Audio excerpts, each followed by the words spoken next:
Sir आज की video में आपको एक ऐसा पोर्टफोलियो बताऊंगा जिसको शॉर्ट टर्म से लेकर लॉन्ग टर्म के लिए कैरी कर सकते हो और साथ में एक ऐसा तरीका बताऊंगा जिससे क्या कर सकते हो आपकी रिस्क लेने की कैपेबिलिटी के हिसाब से आप खुद से आपका पोर्टफोलियो उसको रीबैलेंस भी कर सकते हो। नमस्कार दोस्तों, जय श्री श्याम। जैसा कि आपने थंबनेल देखा है, आज की वीडियो में हम डिस्कस करेंगे, आपके सामने एक ऐसा पोर्टफोलियो रखेंगे जो बिल्कुल लो रिस्क रहेगा। अगर आप मार्केट से ज्यादा रिस्क नहीं ले सकते हो तो ये पोर्टफोलियो बिल्कुल आपके लिए सही रहेगा। और साथ में आपको ये भी बताएंगे कि आपका जो पोर्टफोलियो रहेगा उसमें जो भी फंड्स में आप निवेश करोगे उसमें किस तरीके की रीबैलेंसिंग आपको जितने साल के लिए आप निवेश करना चाह रहे हैं उतने साल के लिए करने पड़ेगी। तो चलिए शुरू करते हैं हमारी इस वीडियो को। तो सिंपली जैसा कि आपने थंबनेल देखा था, हमारी कैलकुलेशन सीधी थी कि सर 2000 रुपए की अगर हम एसआईपी कराते हैं तो पहली चीज तो लो रिस्क के हिसाब से इसका पोर्टफोलियो कैसा रहेगा। तो यहाँ पे अगर हम बात करें, 3 फंड मैं आपके सामने रखूंगा, उसका रीजन भी मैं आपको बताऊंगा। तो यहाँ पे सबसे पहला यहाँ पे हमारा एक फंड आएगा जो रहेगा आपका Nippon India large cap fund. ठीक है, पहला फंड यहाँ पे आपके सामने है। और सेकंड फंड की हम बात करें तो सेकंड हमारे पास फंड रहेगा एचडीएफसी का मिड कैप फंड।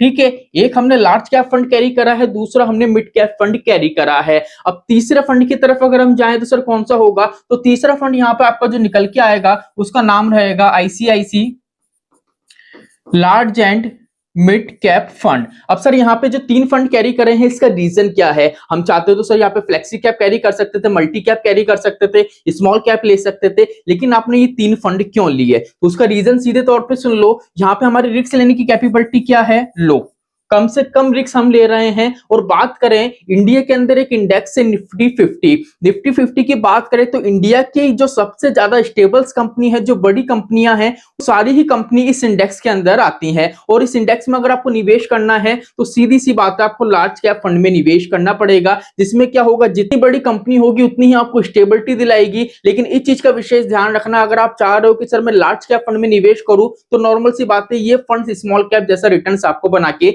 फ्यूचर में नहीं दे सकते हैं। तो निप्पॉन इंडिया लार्ज कैप हमने फंड इसलिए कैरी करा है क्योंकि यहाँ पे क्या, अगर लार्ज कैप फंड में ग्रोथ होगी तो नॉर्मल सी बात है हमारे पास लार्ज कैप कैटेगरी का फंड है। मिड कैप फंड में अगर मान लीजिए ग्रोथ होती है तो मिड कैप फंड में क्या है, हमारे पास अच्छा खासा फंड है। सर मान लीजिए कि अगर लार्ज कैप फंड अच्छा परफॉर्म कर रहा है, लार्ज कैप इंडेक्स अच्छा परफॉर्म कर रहा है, मिड कैप डाउन जा रहा है, तो उस कंडीशन में क्या होगा, उस कंडीशन में हमारे पास एक फंड है आईसीआईसी का large and mid cap category का फंड। यहाँ पे क्या होगा, आपका जो 50% एक्सपोजर है वो लार्ज कैप स्टॉक्स में लगेगा और 50% एक्सपोजर है मिड कैप स्टॉक्स में लगेगा। अब यहाँ पे जैसे मान लीजिए मिड कैप डाउन जा रहा है तो फंड मैनेजर क्या करेगा, जो लार्ज कैप का लोकेशन है ना वो थोड़ा इंक्रीज कर देगा। अब मान लीजिए लार्ज कैप डाउन जा रहा है, मिड कैप अच्छा परफॉर्म कर रहा है, तो लार्ज कैप का जो एक्सपोजर है वो क्या कर देगा, डिक्रीज कर देगा, और जो मिड कैप का एक्सपोजर है वो वहां पे बढ़ा देगा। अब यहाँ पे बात आ रही है कि सर मान लो हम ये 3 फंड में निवेश कर रहे हैं, हम मान लेते हैं लार्ज कैप भी डाउन जा रहा है, मिड कैप भी डाउन जा रहा है, स्मॉल कैप अच्छा परफॉर्म कर रहा है, तो उस कंडीशन में सीधा सा नियम है, सेबी का सीधा तौर पे नियम है कि भैया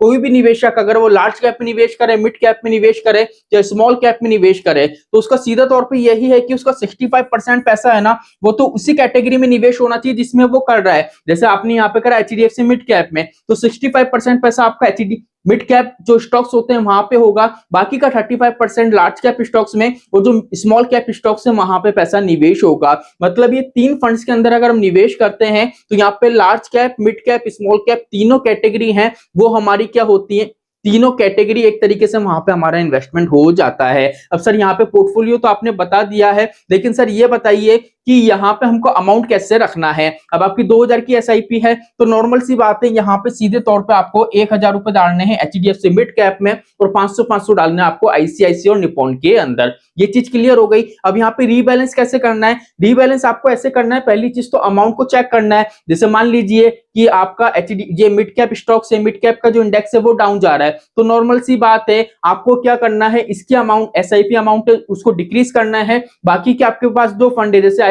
लार्ज कैप का फंड है तो लार्ज कैप का अमाउंट आपको वो इंक्रीज कर देना है। अब यहाँ पे बात आ रही है कि सर हमारा जो फंड है उसको रीबैलेंस कैसे करेंगे, तो यहाँ पे देखो कुछ फैक्टर्स आते हैं जिससे क्या है आपकी रिस्क की जो कैपेसिटी है उसको आप मेंटेन कर सकते हो। अब वो कैसे होगा, तो सिंपल यहाँ पे आपको ये देखना पड़ेगा, पहले फंड है हमारा निप्पॉन इंडिया लार्ज फंड। सबसे पहले आपको देखना होगा आपके फंड का बीटा, फिर शार्प रेशो, फिर देखना होगा अल्फा। अब सर ये क्या होता है, बीटा क्या होता है, बीटा मोस्टली ये बताता है अगर बीटा आपने जिस फंड में निवेश कर रखा है उसका बीटा 1% के अंदर अंदर है, तो यह माना जाता है कि हमारा फंड है मार्केट से कम रिस्क लेके हमको अच्छा खासा रिटर्न्स बना के दे रहा है। तो यहाँ पे देख लीजिए, आपको कंटिन्यू वे में चेक करना 3 महीने में, 6 महीने में कि आपका जो फंड है उसका बीटा क्या है। बीटा अगर 1% के अंदर है तो बहुत अच्छी बात है, आपकी जो रिस्क लेने की कैपेबिलिटी है उस अकॉर्डिंग ही अच्छा खासा मार्केट में परफॉर्म कर रहा है।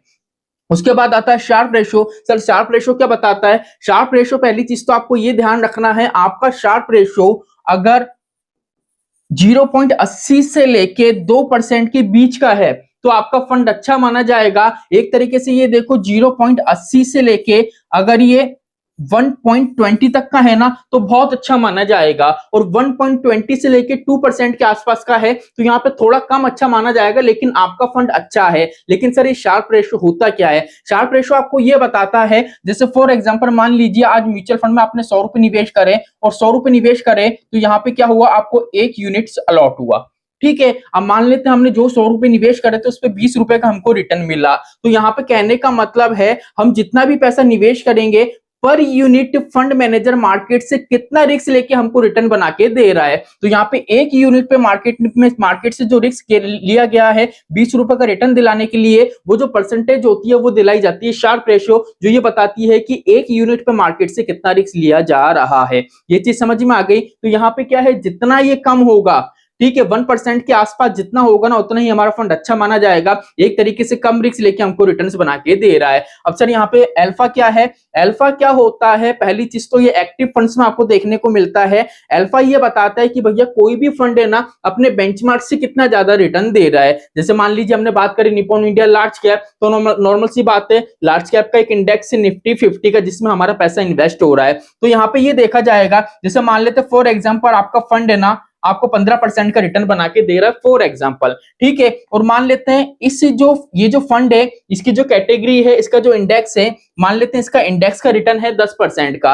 अब अपने इंडेक्स से कितना ज्यादा रिटर्न दे रहा है? एडिशनल 5%। अब एडिशनल में जितना रिटर्न होता है ना वो आपका कहलाता है अल्फा। ठीक है, मतलब अपने बेंचमार्क से कितना ज्यादा एडिशनल वो रिटर्न दे रहा है वो कहलाता है अल्फा। अल्फा आपका 4% से जितना ज्यादा होगा उतना ही आपका फंड अच्छा माना जाएगा। ये चीज क्लियर हो गई? तो यहाँ पे देख लीजिए ये सारी रिस्क फैक्टर थे, उस अकॉर्डिंग देखें तो हमारा फंड अच्छा है। यहाँ पे ICICI large and mid cap का देखें तो देख लीजिए बीटा 1% के काम में, शार्प रेशो देख लीजिए 1% के आसपास का है।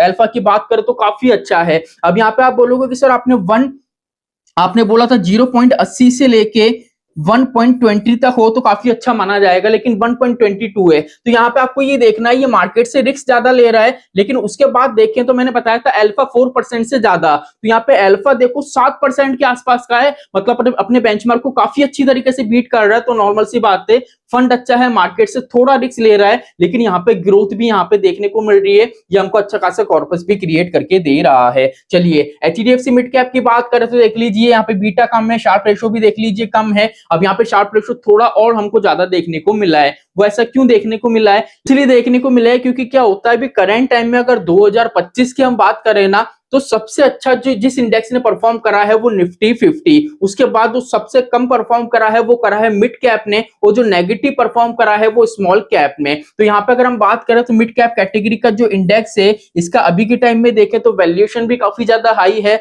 और यहाँ पे अगर देखें 2024 दिसंबर से लेके अभी तक की ग्रोथ देखें तो इतनी ग्रोथ यहाँ पे देखने को नहीं मिली है जितनी हमको निफ्टी 50 में देखने को मिली है। इसलिए यहाँ पे क्या है, थोड़ा शार्प रेशो आपको ज्यादा देखने को मिलेगा, क्योंकि फंड मैनेजर क्या कर रहा है यहाँ पे मिनिमम सी होल्डिंग्स के अंदर ज्यादा से ज्यादा पैसा निवेश कर रहे हैं। लेकिन फ्यूचर अच्छा है इस फंड का। एचडीएफसी की बात करें तो इंडिया की टॉप सेकंड एएमसी है, कोई दिक्कत नहीं है, इजीली आप निवेश कर सकते हो। अब यहाँ पे बात आ रही है कि सर आपने इतना कुछ बता दिया, लेकिन अब थोड़ा कैलकुलेशन पे भी बता दीजिए कि अगर हम निवेश करते हैं तो कैसा क्या रह सकता है। तो सिंपल यहाँ पे अगर हम बात करें, मान लीजिए अगर यहाँ पे आप 2000 रुपए की एसआईपी करते हो, ठीक है, हम मान लेते हैं कि सर यहाँ पे अगर मैं 5 साल के लिए निवेश करता हूं, और यहाँ पे हम ये कैलकुलेशन करते हैं कि सर अगर हम 13% सीएजीआर से अगर कैलकुलेशन करें तो हम कितना कॉर्पस क्रिएट कर सकते हैं। तो नॉर्मल सी बात है, यहाँ पे आपका जो कॉर्पस क्रिएट होगा वो आप कर सकते हो 1.7 लाख रुपीस के आसपास का अगर आप सिस्टमेटिक तरीके से निवेश करो। अभी चीज का विशेष ध्यान रखना, यहाँ पे जो रिटर्न्स बताया गया है कभी भी फिक्स नहीं होता है,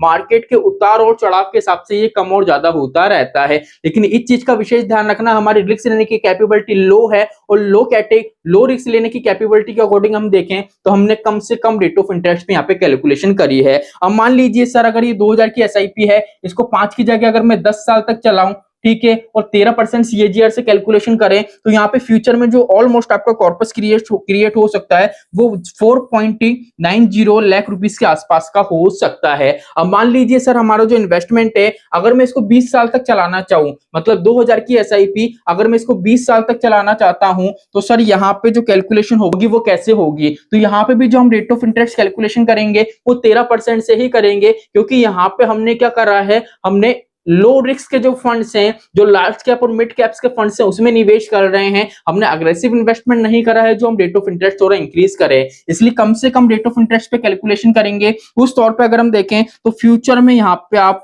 22.80 लाख रुपीस का कॉर्पस यहां से ऑलमोस्ट अचीव कर सकते हो अगर सिस्टमेटिक तरीके से आप निवेश करते हैं। तो यहाँ पे कंप्लीट मैंने कैलकुलेशन बता दी है। अब ये वीडियो आपको कैसा लगा कमेंट करके जरूर बताना है। एंड अगर आपको ये देखना है कि सर हम म्यूचुअल फंड में एसआईपी कर रहे हैं लेकिन हमने एसआईपी कर दी लेकिन जो नेक्स्ट मंथ हमारी ड्यू डेट है वो शो नहीं हो रही है, उसके भी अगले महीने की ड्यू डेट शो हो रही है, अगर आप नए इन्वेस्टर हैं म्यूचुअल फंड के अंदर तो ये वीडियो आप जरूर से देख लेना, आपके बहुत काम आने वाला, नहीं तो फ्यूचर में आपको दिक्कत परेशानी हो सकती है। तो चलिए आज के लिए इतना ही, मिलते हैं हमारी नेक्स्ट वीडियो में। जय श्री श्याम दोस्तों, जय श्री राधे।